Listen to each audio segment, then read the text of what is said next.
Yeah. Sega Saturn, SHIRO. Wait, did I play 12? Oh no. What's up, everybody? Happy Friday and happy Sega Saturn SHIRO. Happy Are you SHIRO serious, show. Dave? Are you kidding me right now? I'm Saturn Dave, and this is my compatriot Standy Trainoco standing in. Oh, make sure. Yeah. This was Knight's idea, and I couldn't say no. It was a good idea. Is the cardboard cut out?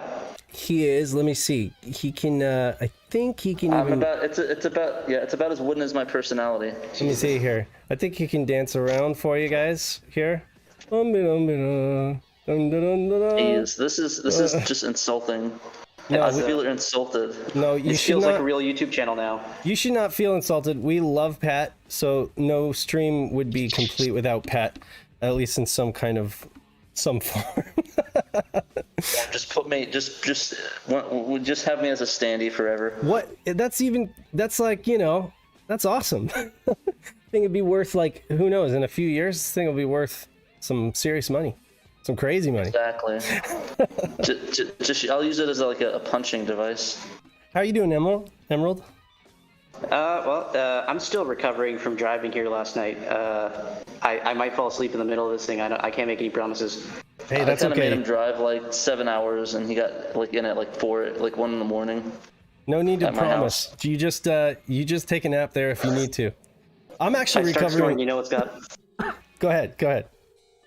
What? I just said if I start snoring, you know what's up. Okay. Well, we'll just know. I'm recovering myself from being sick all week, but not with the big bad virus that everybody's afraid of. Just like a The cold. demonetization virus. Yeah, no. I mean, honestly, it's ironic because I've been like beat down, and then like it turns out I don't have you know what. I just have like a common cold, and it's just like a hell of a cold, Yeah. So I mean, it kind of made me feel like I wanted to be righteously indignant from having COVID and be like, okay, well at least I took my lumps. But no, this was just I could still get COVID. This was just another cold, You win for losing, Dave. So actually, to respond to Ray's comment, if someone can take the cardboard cutout, Pat, and turn it into a 3D printable object file and hand it over to Shane, we can give that out as a prize. There you go. We could do that. Oh my god. Not that hard to do. I'm sure we could. Or just stop by Kinko's.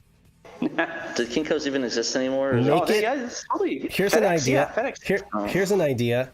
Make it a miniature standee, right? Miniature 3D printed standee with a base that is the shape of the Saturn's cartridge slot, so that it can like fit in and stand on the top of your Saturn.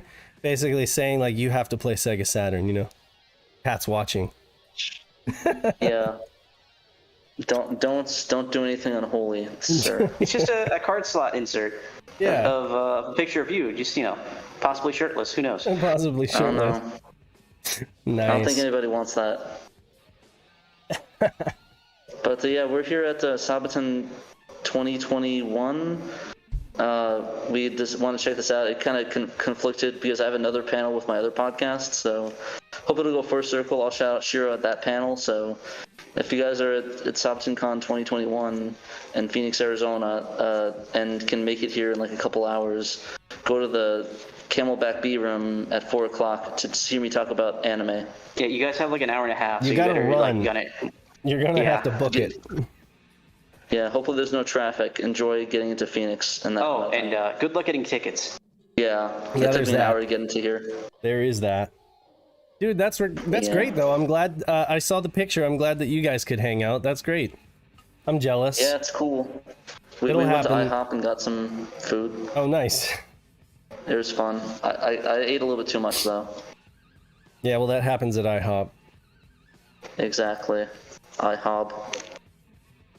Okay, so I know we don't have a lot of news to talk about, but we could spend extra time on the game competition since that's like big news. I'll go ahead and open up the browser here. All right. And I'll scroll down. I am going to have to make one edit to that. So I've been getting requests from Slinga and Knight, and now that I think about it, there's probably going to be a few more people trying to enter these kinds of things. Okay. I need to break out another prize pool for utilities. So there's going to be another competition. There's going to be 3 competition categories this year. There's going to be original games, which are self-explanatory. I saw Tax that. patches and translations are just going to be like adjustments to already existing games that are not your own. And then utilities would just be like stuff that helps you do things or make things or stuff. I thought you said you didn't have. I thought you said you weren't going to do that though. You got enough? I kept saying that, and then I keep getting people telling me that they want it, and that tells me that there's not going to be enough entries to justify it. Because like tax patches and translations only needs like 5 entries to justify its existence. So I'm excited because that means we've got some Saturn tools on our way on their way. So yeah.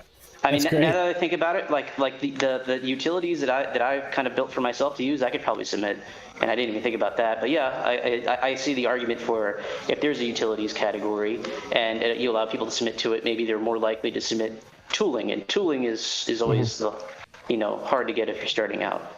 Yeah. Like, you know what? I don't think. Yeah. Martin in the chat just reminded me. I was laughing about the Patrick Standee. I forgot to tell folks, if you're watching the stream, please share it with your friends, like and subscribe, all that nonsense. Smash the bell button, so that you know that we're, ring the bell, the notifications. The notifications work now. Every time I go live, it gives me a little email, says we're going live, or it gives notification. And so share it with your friends, share it with your family. Even if you think they don't care about Saturn, maybe they'll share it with somebody else. Send it to your grandma, send it to your uncle from Wisconsin. Yeah. Absolutely. Preemptively thanking all of your patrons. Absolutely. Yeah, we yes. should probably do that. Well, I do. Yeah, I definitely do. Before you guys log out and forget again. I literally did that like 2 streams in a row. That's not going to happen. I'm horrible. Okay, guys. He's got the book. He's got the book. He's got the. We have several books here. I do want to. Yeah. Big shouts to Emerald, who's already talking with us. He's our top tier patron. We've got Super Dimension Century Orgus.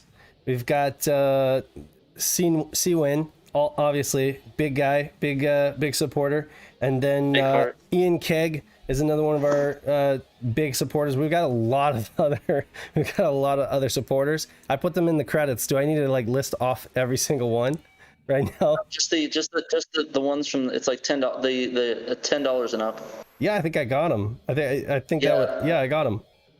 If you guys want to, yeah, everyone, okay. Yeah, I got everyone. But if you guys want to get shouted out, it's $10 and above.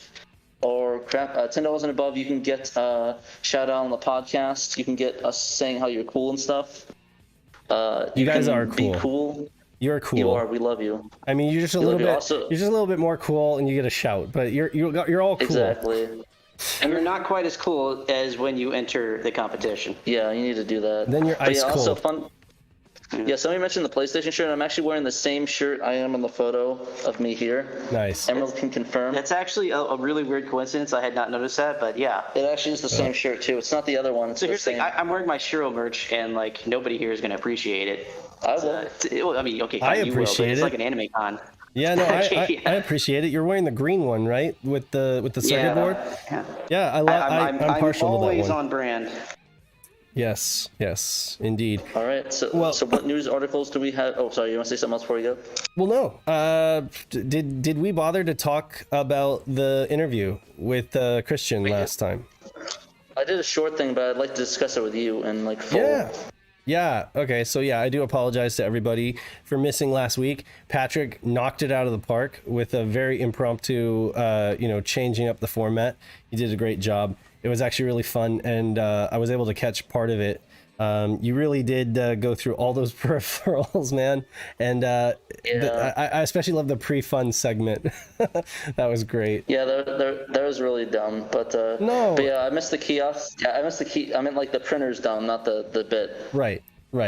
No, that's great. The printer's really dumb. And it's a new segment called Pat's Peripherals. We're gonna have him in our peripheral corner. Wait, we're not calling it the Home Saturn Network? No, yeah, that's true. We got to get something going with that. So incidentally, we just recently dropped a podcast and a video version of the podcast of our interview with Christian Larson of Scavenger. He was super kind and with his time. I mean, he gave us like 3 hours of his time. And even that edited down to like 2.5 hours of interview. And it was just fascinating talking to him about Scavenger, just really getting to the bottom of like what their vision was and, you know, what went wrong with GT Interactive. And yeah, it was a big sadness. It was a big sadness. I didn't really know much about it, but you know, it's just crazy. It's just, you know, I'm sorry. Like I usually don't take sides, but I mean, GT did lose the lawsuit. So, I mean, I feel like it's pretty safe to say they they kind of suck in that regard. And I mean, you know, it was just one of those cases of they were already into like shady business practices before they got into the games industry. They happened to strike it big with the Doom shareware and got rich overnight, like much richer than they were. It started their interactive division, and then we're looking for fresh meat, basically small companies that they could use to create a bunch of software. Dump them, you know. Yeah, but they, you know, they were still good times, you know. They were still the same company, you know. Good times until they said they can sue them and they're not going to pay them. So that's the leopard fun. Doesn't change its spots. So basically, that was the issue, and they just refused to pay for games that they took delivery of, and the rest is history. Unfortunately, it was enough to make it impossible for Scavenger to continue. But some of their games did see light on PC or other consoles, and they went on to do some other stuff. But it was just fascinating hearing about the development of those games and a bunch of unreleased stuff, just a bunch of unreleased stuff. Even after the interview, it dawned on me that I couldn't understand Christian because he has a slight accent, and I couldn't understand him talking about his own team with Michael Sachs. It was called Agony, and they were the ones that did Nitro Rex, which is also known as Heavy Machinery. And I was sharing that information with Genovi because I think he's going to make a video about that, because he's super into like the whole unreleased 32X games. But we thought that it was a Zyrinx thing just because the Zyrinx was the one doing the 32X demos back then, but it was actually Christian and his buddy Sax who had Team Agony who did Nitro Rex. So that was really cool to see. And yeah, I mean, I don't know. It's a really great interview. You guys should just go check it out. I realize I'm biased telling you guys it's a great interview, but it really is. And I think Scavenger... It's a good interview. I really enjoyed it. Yeah, it was rad. Yeah, I'm glad that Pat and I were able to do it together. And yeah, it was awesome. And, I'm glad now that it's a part of our collective awareness as a game community. So... Exactly. I don't really want to spoil anything else. I would just say go listen to it. If you can't watch, listen to it on the podcast. But if you can watch, then check out the YouTube video, because there's a lot of the stuff that he sent me, a lot of the media and visual collateral that he sent me of their booth in '96 and stuff like that is in the video, sprinkled throughout the interview. So check it out if you can. Yeah, and also a big shout out for both Dave for editing that video, which is amazing. I love the effects. I love the vibe of it. And then, of course, Pandemonium for editing it and doing the amazing intro on that. Oh, absolutely. He, if it wasn't for Nick doing the audio, Nick did the audio and sent it to us, and that immediately painted a picture in my mind of what the vibe was and how it should be. And it just worked out so well, These are some sketches that Christian did. This is kind of what he would do when they had a new idea for a game. He would just create a one-page kind of sketch. Well, this is the booth actually, but usually a one-page sketch with some documentation on the idea, and then that he would pitch that to the artist and stuff like that. There was that's really cool. There was the Nitro Rex video. You can see these animations Christian did. These blow up fire animations. They're several frames of animation, and of course Christian's an artist, and so he did all the smoke animations, all the particle, the water splashes. He did the the fire and everything like that. And then it comes to find out there's this segment. There's a story to the game, and there's a segment where you basically have to rescue hostages from the bad guys and stuff like that. So it's not just it wasn't just a racing game, but there was more to it. So, you know, and of course their spider booth, right here, I'm muting that, but you could see the spider booth was just like this amazing, massive, the team itself was like super small right here. It was just like a van of kids basically from Scavenger, but they had this massive spider booth, and they won the award. They won like first place for you know, booths, I think, which is now it's like a big deal, you know, companies going head to head for like who has the best booth, you know. But back then it's like they did so much on such a tight budget compared to like Sega, you know, or Sony or whatever. Yeah, that makes sense. But you know, I think he did a great job. We should definitely hit him up for maybe doing T-shirt designs. Yeah, we probably should. That would be great. Christian's a super nice. He's just such a super nice guy, and I'm always so surprised and humbled when you reach out to somebody and they just want to help, and they're just like, oh, yeah, sure, like anything I can do. It's like, wow, that's awesome, you know, because you look at his resume and it's intimidating how many great things he's done, you know.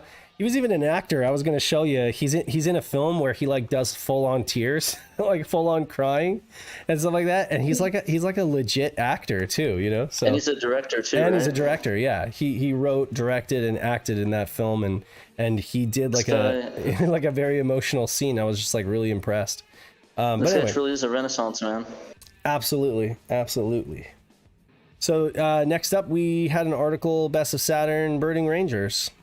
Which was kind of timely, as when this went up last week, we had just got news of we've been seeing the whole, you know, Burning Rangers remake thing, the fan project, you know. Yeah, I think that's up for download now at the Sage, Sonic Games or whatever. I can't remember the Sage name of it is. I thought it was the Sonic Fan Games Expo. Oh, is that it? Yeah, exactly. I think that's it. Yeah. That's absolutely what it is. And so hold on a second. I have to pause what we're doing. Derek A-Team needs a shout because he just changed his Patreon pledge to $10. So thank you, Derek. Yeah, I meant to bring that up. We saw that email come through. And I just saw it, and I was just like, okay, I'm gonna stop what I'm doing and let him know. Thank you, Derek. I appreciate you. Thank you, Derek. Love you, Derek. Yep. So and go check out his games that he's translated, the Soccer Wars columns and the Crazy Taxi, Rainbow Cotton. Rainbow Cotton. Yeah, Taxi 2 and Rainbow Cotton. Yeah, exactly. So check out his games, support him too. What do you want to say about Burning Rangers, Pat? Is this a favorite of yours? Is this a game you enjoy? Sonic Team. So basically, I heard about it through Phantasy Star online. Mm-hmm. As you know, that you can find different songs and stuff when you play through the game. They play things, and I was like, "Oh, this is a pretty catchy song. I wonder if it's from." And I had looked up the song. I was like, "Oh, it's from Burning Rangers, the game." Yep. So that's kind of cool. So I tried it out, and I actually really do enjoy it. It's kind of hard at first, especially with some of the directions and the controls, but I think it's a really fun game, and I think it's probably one of Sonic Team's most underrated games of all time. And like all of Sonic Team's good IP, they're never going to make another one. Exactly. Basically. Unless it's a completely different game on the Wii. The first thing I ever remember about this game was, as a kid, my brother and I, we would walk to Barnes & Noble. This was before I could drive. We would walk to Barnes & Noble, and we would look at the magazine rack because they would always import official Sega Saturn magazine, right? And I guess this would have been towards the end of the Saturn's life cycle, because there was that Burning Rangers cover, and I was reading it, and I was like, a game about firefighting? That sounds so lame, you know, like I just couldn't, you know, it was like, what is it, like Backdraft the game or something like that? I just, as a kid, could not imagine how a game about firefighting could be cool, you know? That's like Frequency. Right? But I mean, of course, when I played it, it was absolutely fantastic. I love this game. This is a true Sonic Team game, if there ever was one. There's so much DNA of Sonic Adventure in here. There's so much DNA of Phantasy Star Online in here, like you were saying. It runs deep.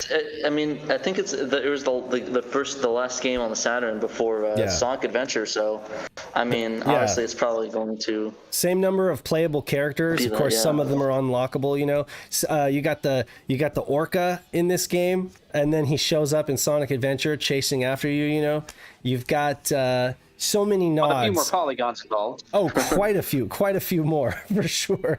But I mean, the similarities run deep, and there are several nods to this game and other Sonic Team games, in subsequent Sonic Team games.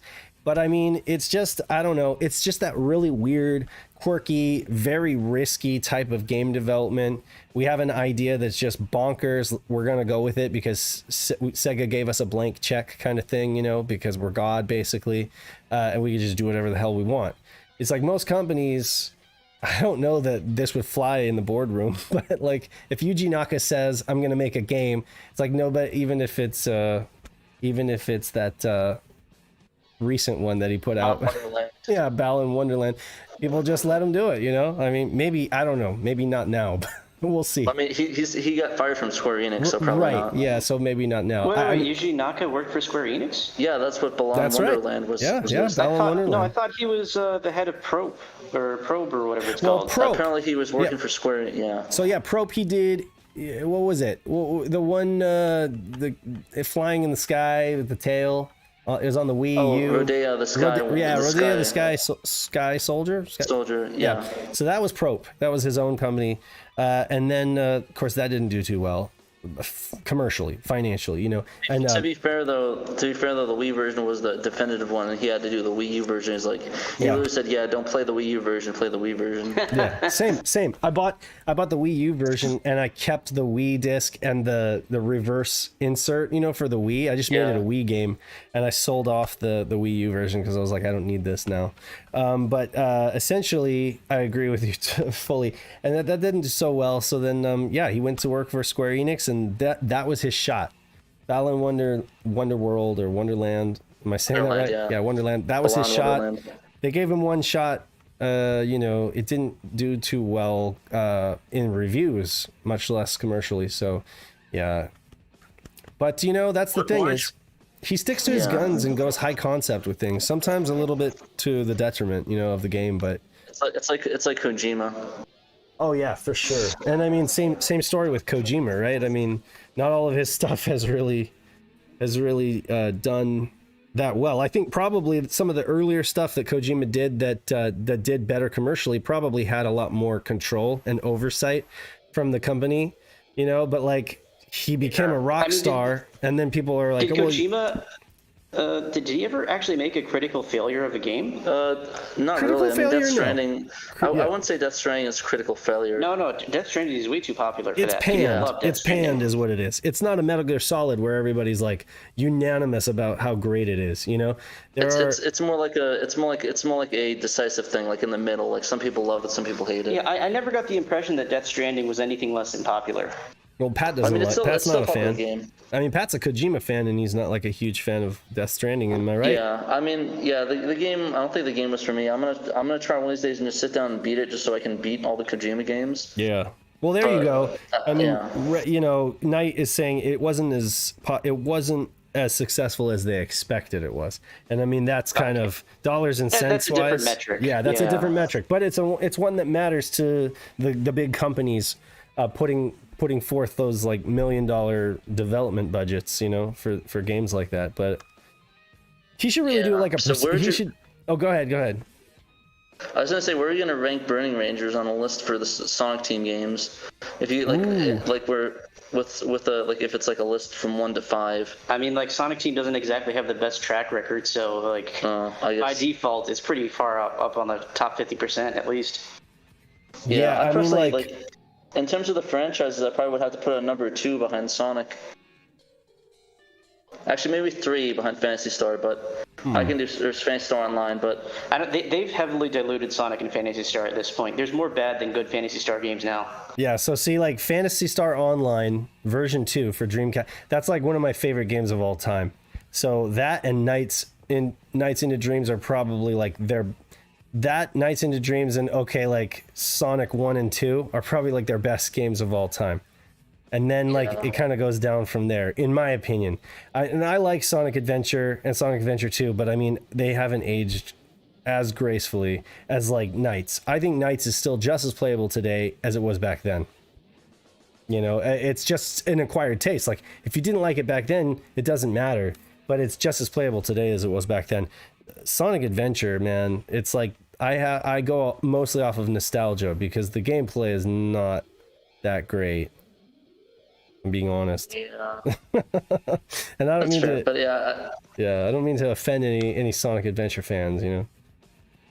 It definitely hasn't aged well, but it's still worth the play. I still think it's better than Sonic Adventure 2, but this is my opinion. Yeah, it definitely worth a play. Absolutely, I agree that it is worth a play. And you know, it's just what would you play it on though? Would you play it on the original on the Dreamcast, or would you play like the GameCube port? The Dreamcast for sure. Yeah, Dreamcast for sure. Anywhere else. Yeah. Okay. So the GameCube actually is a downgrade in terms of graphical fidelity. They actually disable a lot of lighting effects, and also the control scheme is not quite there. Like if you go directly between Dreamcast controller and GameCube controller, you can tell that the controls were tweaked for the Dreamcast controller, and they never really fixed it when they ported it. True. Yeah. And I mean, like. I was thinking about, okay, so Sonic R was not Sonic Team, that was Travelers 2. Right, John Burton. We were actually just talking about him on the way over here. You guys should get John Burton on the show somehow. We should. I've tried. He is a very popular guy, and he has a huge following, and it's just very hard to get a hold of him. To be honest, he's got his own Discord, but like he's never on it. Yeah, I'm on his Discord, but it's just like a bunch of Discord folks running it. He's very hard to get a hold of. Let me tell you. I've tried. He had a video. He had a video like, tell me what you want me to, you know, what kind of questions you want me to answer or something like that. Or there was like the closest thing to an opportunity, and I replied in the comments. I was like, would you like to come on the SHIRO show and talk about your Saturn development? We would love to hear about it. And I never heard back. So John Burton's been like one of my people that I'd like to get for like the last few years, and we'll see. I know he's just a busy guy. So if anybody has, if anyone has connections, hook us up, man. We would love to get him on the show. I mean, right now he's working on a bunch of licensed Lego games, right? This is true, yeah. He does the Legos games? That's a pretty big thing for him, yeah. For Traveler's Tales, I'm trying to think if he does. We'll have to have some Sega Saturn Lego games. But I mean, you know, most of his videos recently or lately have really been focused, I would say, on the Sega Genesis stuff, you know, that he did. And I mean, he's had a couple like Sonic R videos, but I really like him to get into the 32-bit era some more and talk about that, because that's obviously an era that I'm most interested in. But anyway, you have a lot of work besides. Because all I'm aware of that he worked on was like Sonic R and Sonic 3D. Did he have a lot of work in the 32-bit era compared to Genesis? You know, I don't know. I know he had a lot in with the Genesis, but I would have to double check. I'd have to look at it again. Right. But yeah. So anyway, I'm sure he has a lot to say, because Sonic R, there's a lot going on there, you know. So even with that one game, I would love to hear from him. Hey John, you have the latest version of SGL sitting around somewhere? I know, right? Do you think it would be great if folks like actually held on to that kind of stuff? Nobody I've talked to, everyone that we've talked to has just been like, oh yeah, I probably would have thrown that out. Like, I didn't have the foresight to think I was going to need that again. Maybe we'll have to ask someone to get him on the show. You never know. So what version of SGL do you guys currently have? Just through the whatever discs are available? I forget. I think it's like 3.2.1 or something. I don't know. I probably just made that number up. Well, whatever. You guys are looking for like some kind of like lost holy grail final version or something like that might have been on a developer disc or something like that. I mean, yeah, it would be nice to have an update because, you know, There'd probably be more. I think there's some features that aren't fully implemented or something, and obviously the documentation isn't 100%. I'm sure by the time 1998, 1999 rolled around, they had something better than what we're working with right now. I mean, the thing by 1999, they probably threw away that documentation. I mean, XL2's written his own renderer, and from what I can tell, it works really well. You know, so yeah. So I don't even know how he did that. If he could open source that and share it with the community and make it a development library, you know. Yeah, I don't know if this has been announced, but XL2 does have a Patreon that he kind of quietly launched. I don't know if you guys talked about it on your show yet, but I did not know. Yeah. I did not know. We'll talk about it right now. Yeah. XL2 has a Patreon. That's awesome. Yeah, so I'm a patron on it. It's like $5 or $6 or something. It's super cheap. He doesn't really make any serious promises. Again, he's got like a full-time job and a new kid and stuff. But sure. But I'm hoping, like crossing my fingers, like I guess calling him out on the show right now, that he's going to produce some tools, because it sounds like he's taking a little break from Hellslave to just do whatever the Patreon looks like the Patreon wants to do. I would say that if he can make tools for the community, things like maybe commenting and releasing his map editor or the rendering pipeline that he has or whatever, like how he gets around, changing the work area properly to display more quads and do his lighting that is better than the SGL lighting. He does a whole bunch of tweaks to the engine that I think only he understands. Yeah, he doesn't have to promise anybody anything. I mean, here's a guy who drops really fun, playable FPS game for the entire community to play for free. I mean, I think like everyone knows if they're supporting him, they're helping to move those chains of Saturn development and helping us to understand more about the console. And the thing is, he has a history and a reputation of being helpful to others. So he helped Ponut.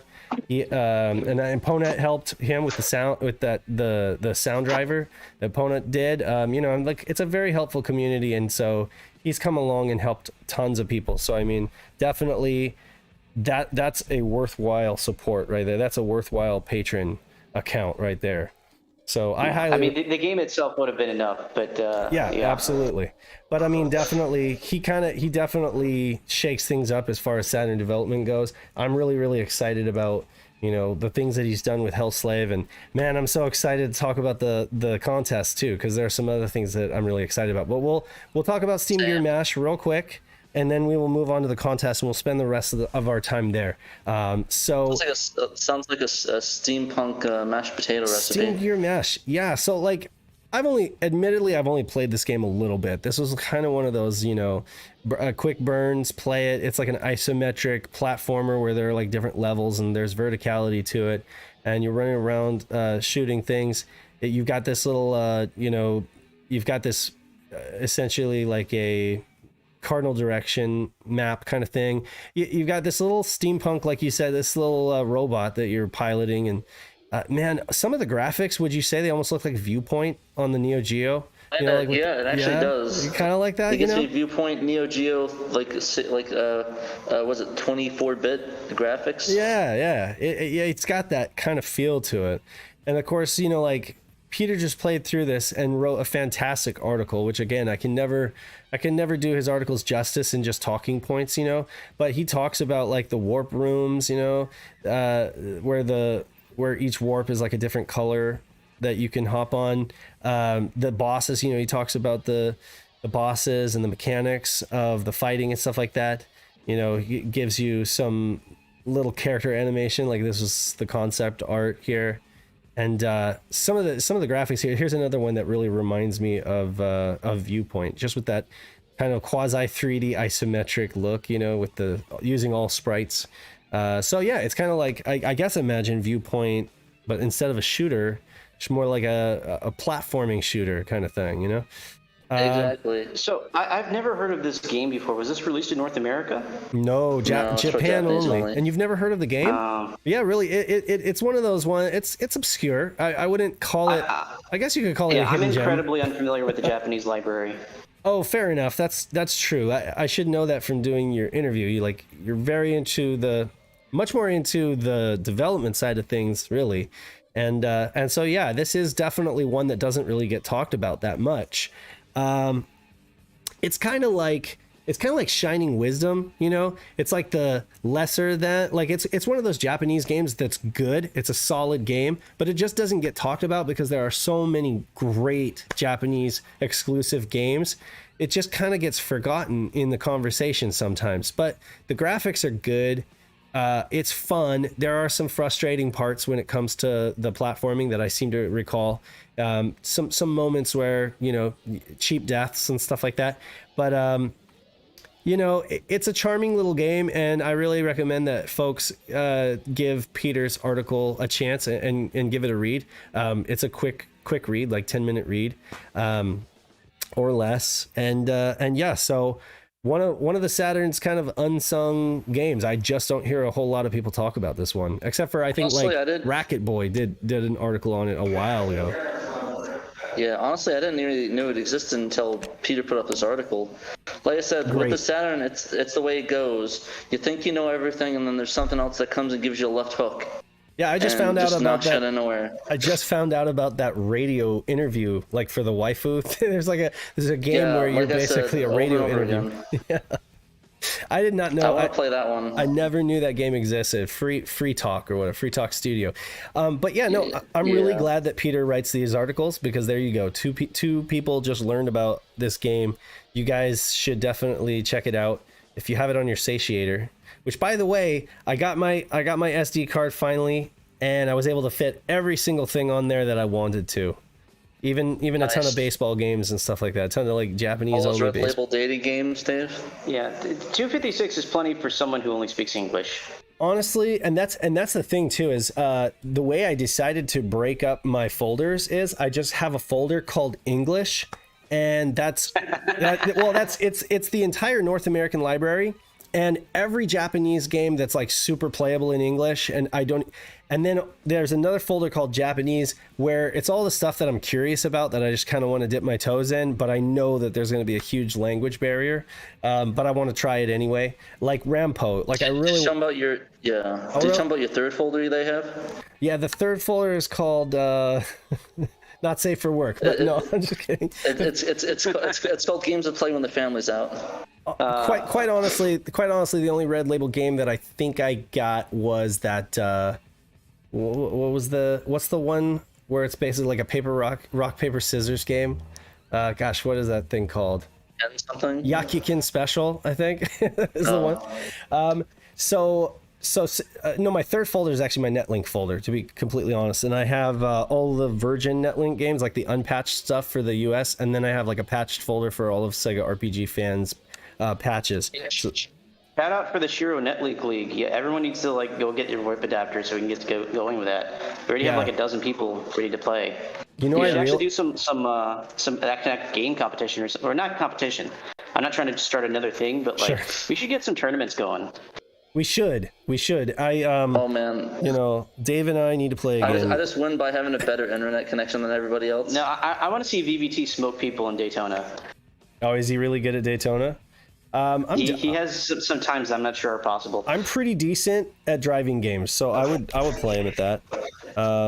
But yeah, essentially I have a folder for Netlink stuff, so we can do more of that. So I'm looking forward to that. We need to get back to playing, Dave, or at least testing, so that we can play some games and not have it drop every like match. And then yes, agreed. And of course I also have a saves folder that's Slinga's save game copier. So thanks again, Slinga, for hooking me up with the ability to back up all my saves and stuff like that. And his save game copier made it onto the Sadiator and the mode. Did it also make it onto the Fenrir?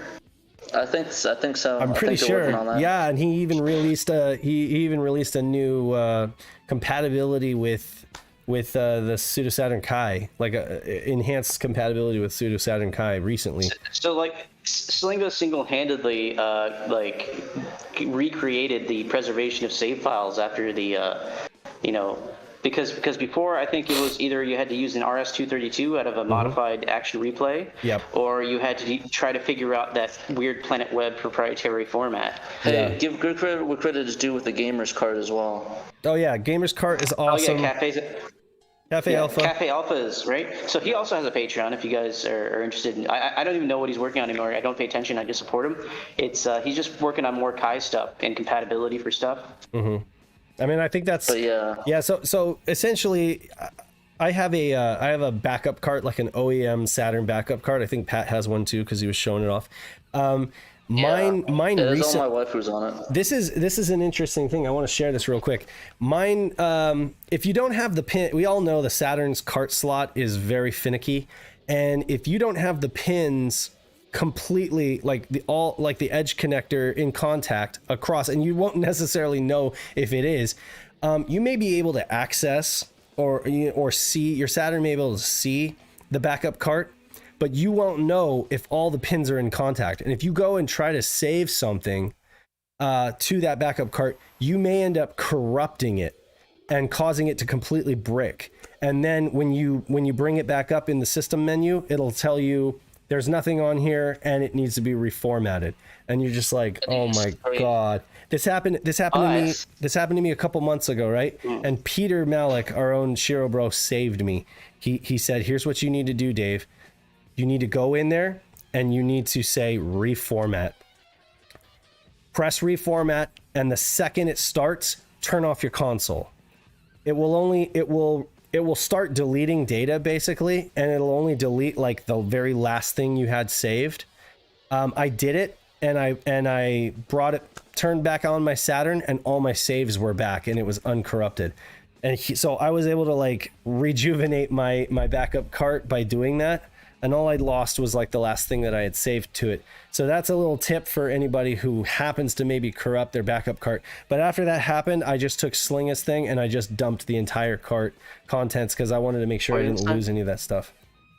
So the other thing about that is Slinga's tool provides the hash for the save files. So right. If you suspect there's an issue, you can compare the hash on your backup cart to that on your SRAM or FRAM or whatever you have installed. Right. The SRAM. Duran. Nice. All right. Okay. So cool. Yeah. So shouts to Slinga, shouts to Cafe Alpha. Support them if you can. They're doing amazing stuff, and it's all free. And they provide it free of charge to the community. It just makes the Saturn better and better. And then thank you, Base Slinger. Hey, somebody else who makes the Saturn better, we happen to have him talking to us right now, is Emerald Nova, Doctor. I'm not sure that I can claim that just yet. But, Dr. Emerald Nova. Exactly. He's in the League of Saturn Gods along with Kay and a few other people. This crazy guy who decided if you want to make a community grow, you have to like give some kind of incentive. So he puts his money where his mouth is, and you can too, because he opened up a was it a GoFundMe? What or a Patreon? It's just a PayPal link. It's literally a PayPal. And you can literally give money. You can throw some money into the pot. I think you had one guy throw in several times, I think. Yeah, in total, I think right now we have about 350. 350? Yeah, about 350. Nice. So the prize pool right now is split between 10 prizes and I guess now 3 categories. So I still have to figure out the exact percentages I want to break out for that. Mm-hmm. But I'm going to be updating the site with that at some point. I'll try to make it fair. I'll figure out how to do that. This is the 27th anniversary game competition, right? Now, this is the 3rd, right? There's been 3 now, or this will have been the 3rd. There's been 3. The first one was a little bit of a wash because of, we're still figuring out how to do stuff. But now the Supreme Court of Saturn format I really like. I'm going to keep doing that. Obviously, it's lifetime appointments, so until someone retires, it's what we have is what we have. Thankfully, nice. Jason Steele, Film Cow, has volunteered to take SSG spot. Thank you, Film Cow. Yeah, no, that was awesome. Thank you very much. And if you don't know Film Cow, he did the famous Charlie the Unicorn Llamas with Hats series. I mean, like, how do you not know who Film Cow is? I mean, a lot of people know those animations, but probably just don't know the person up behind it. Yeah, but I mean, he streams Saturn all the time. I was surprised he was a huge Saturn head. Video Game Valley, and he does like seven nights a week, which is insane. I mean, that's dedicated streaming right there. And then on Saturday, you can catch a dedicated Saturn stream. So he's a huge Saturn fan. Been that way since day one, I think, or 96 or something like that. Yeah, so we're cradle to the grave. We're privileged to have him join us, and that's going to be awesome. He's going to round out the Saturn judges, and then of course, like I said, if you go to I believe Emerald, you're going to be streaming it as well, right? I have a link here. Yeah. I mean, you have a link to last year's entries, I think. Oh, okay. Oh no, this is the stream that you did. Oh, so I did the announcement stream. Yeah. You did the announcement. Yeah, so I'm going to clip that down and put it on YouTube. I'll try to get that done this weekend at some point when I have some free time. I brought my laptop to do that. But essentially, what it boils down to is exactly the details that are on the webpage, except for the ones that I haven't added in yet because we just added a category. But there's like $350 so far, with more to come, with more donations. They're going to be split up among 10 different prizes, among 3 different prize categories. Everyone who gets a placement gets a 3D print from That's It Guys' 3D printing services. They're linked on there too. That's Millennium Chains thing. He's the same guy that did the prints last year, so everyone give him a thank. Who gets the Patrick standee?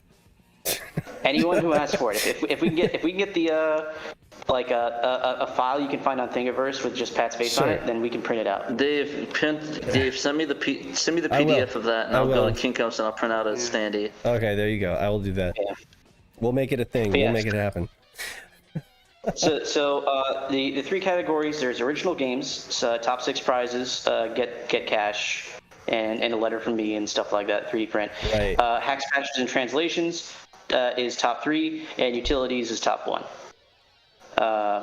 So besides that, the scoring system is the same as last year. It's golf rules. Everyone gets ranked, and you add up the rankings from all 9 judges. Whoever has the lowest score wins. Theoretical best game would get a score of 9, I would say. Yeah, and it's important to consider it's important for judges to consider this time around that if any games have already been submitted in a previous year, we're really just judging the game based on what it has accomplished in the last year, what it's added. So we're kind of, not really docking it, but we're really just making our ranking based on only considering. You judge off the delta. So as someone who is also planning to enter in some capacity this year, or at least helping someone else enter, right. I'm hesitant to tell the judges, here's how you have to judge, here's how you score things. So I have written the guidelines as they are written, and everyone can see what I've written, and beyond that, I don't tell the judges what to do. Sure. So everything is completely arbitrary. If for some reason XL2 resubmits Hellslave, and the only thing that's different is that there's like 1 new gun, and they scored, top rankings, I'm not going to say anything. That's their judgment. Yeah. True. And I can definitely, I think that came into play last year because I think wasn't Hellslave submitted in the first year? And then it was, but the thing is, every year XL2 does so much work that you really, it's a different game. A lot was achieved last year, yeah. A lot was achieved this year with the deathmatch. There's 8-player deathmatch now? Absolutely, yeah. The deathmatch, the bots, the physics is better, the AI, the bots, so the AI, and then also the graphics. He's just the lighting effects and the reflection and all that stuff, or faux reflection, however he achieves it. He's doing a lot of tricks there, but that has definitely gotten even better, so those are the things I'm going to be looking at. Yeah, the competition for like the top 2 or 3 is always going to be super stiff. But that's why the prize pool is so big for OG, is that, if you can make it into the top 6, you're okay. For the record, I think last year Scenario made it to the 7th spot, and it was literally just a tech demo with no real gameplay. But it did show, movement in a 3D space with some nice, assets. And honestly, I thought that Garfield demo should have won.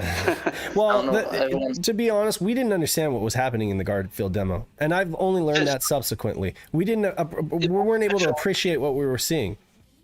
Yeah, well, what's special about the Garfield demo is that he was doing full 3D rendering without using SGL, right? Which is an accomplishment. The only issue is that he didn't make a game out of it, so on the judges panel, there aren't any real devs because the devs are going to be the ones that are making the games and entering. Right. But there are SX people that are close enough to the community that they kind of have an idea of what goes into it. A lot of the judges panel are basically game players and a lot of YouTube guys, because they know how to communicate and review games. And that's kind of what we're looking for. We're looking for game reviewers, because that's what this competition is about. And I'll be the first to admit, I came in blind last year. Didn't really completely understand what you guys were going for, but I've had time to, be a part of the Sega Extreme Discord, listen to, watch your guys' conversations, and just kind of become more familiar with like what's being achieved with all these different games and stuff like that. So I think I have a better idea this year, and I definitely am looking forward to Xenos's Blue Skies. I honestly I'm gonna gush about that a little bit. He's kind of kept quiet other than posting updates in the development discussion in Sega Extreme. He hasn't really like blasted it. He's done his streams where he shows you like the process of creating assets and stuff like that, but the graphics just look so nice. They're just like right up my alley, that crunchy 32-bit clean simple colors, so, very good design, and I'm just like really excited to play Blue Skies when it's finally playable. I've been holding him back a little bit because I haven't been accomplishing all the goals I need to accomplish, especially with regards to full 3D rotations in free space. It's once you get multiple types of rotations on one object, it starts getting a little bit finicky in terms of how to control things. So like we wanted to have full complete 3D control of the airplane, like a space sim or something like that. We're still having some issues with that. That might not make it into the competition entry, but it will eventually get addressed. You mean Blue Skies may not even have an entry? No, Blue Skies will have an entry. Oh, okay, that functionality. Yeah, the controls might be more restrictive than what the final product would be, depending on how far my progress is. Sure. But right now, I'm the bottleneck on that project. Xenos has made a lot of assets with it. He's got a lot of plans, and he's already dipping his toes in the programming, trying to make some menu type assets. Also, cool. We should definitely do Saturn game jams. We should. They're a lot like. I mean, this is a Saturn game jam. This is the closest. Yeah. When I created this competition, I pitched a game jam, and absolutely no one was having it. Because I think I'm the only guy that's capable of trying to crap out a game in the space of a weekend, and even that is rough. Yeah, I meant more like just like go online, like work like straight for an hour or two, like in an environment where we're all working. So like a job sort of thing. Maybe, I don't know. I swear if Pat didn't have so much content to create, like if Pat wasn't so busy with the podcasts and the content creation, he knows C really well, and he'd probably be able to work with Joe Engine and make something, But I definitely think I'm pretty competent with C, especially C++ when we're C. I mean, after a little refresher course, I could probably come up with something, but like I said, I need to put my money where my mouth is eventually. Ray made a game in 5 days, but he says it's pretty rough. It's pretty rough. Yeah, so I like that's how I made Forsaken Plane. That the first version of Forsaken Plane was a 5-day effort after Ponut taught me how to do compressed graphics TGA, and it's super rough. Saturn is not a game jam friendly system. You need to make PC games on Unity for that kind of thing. Right. Yeah, or Pico 8 or something like that. Yeah, but definitely Saturn is Saturn's platform where there are endless possibilities, but you really have to take your time and get your hands dirty. And I'll write a lot of your own tools and code. Knights of Resident Evil Director's Patch. I agree. Someone should really do that. I mean, the HPT is in need of more entries. I think some people are saying they might not enter it this year. So there's got to be room to compete. If you want to add in more FMV graphics into an older game or upgrade them or something like that, do a partial remix of it like they did with the Lunar semi-MPEG version. Semi-MPEG? Well, like how in the Lunar, the non-MPEG version, they kind of upgraded the video quality a little bit by using, I think, some of the MPEG videos in it. No, but I'm excited to check that out. I just saw a comment. I missed it. Something about the SSG. He'd be happy for the Resident Evil directors because he loves Resident Evil. Oh yeah. I remember he loved talking about that. Yeah, that's his favorite game series. Well, is there anything we want to say to cap this topic out or to cap this show out? Because I got a jet. Same here. So just real quick, we are looking for donations to expand the prize pool, and the more donations we get in the prize pool, the more we can expand the competition. But obviously, we also need entries. So please enter something. But every competition bases its expectations off the previous competition's results. So last year we had 15 plus 6 entries, and this year I'm hoping to get roughly the same amount plus maybe 4 or 5 entries on utilities. Cool. So definitely enter that. I guess it's just a funny side of it. I'm gonna have Emerald take a picture of the setup because it's actually kind of funny how we set this up for the stream. It's disgusting. So I'll have him shoot a picture of that before we head out. Yeah, that's pretty funny. We'll put in the Discord in general. So. Yeah, absolutely. So thank you for. Maybe I'll edit in this video too. Thank you both for joining the stream even from the convention, and I hope Pat gets over to his podcast in time. Yep. And everyone in the chat, thank you for joining us for the SHIRO show. Be sure to share out SHIRO, Sega Saturn SHIRO.com. Share the site, share the YouTube channel with your friends and family. Be sure to like and subscribe, like we said.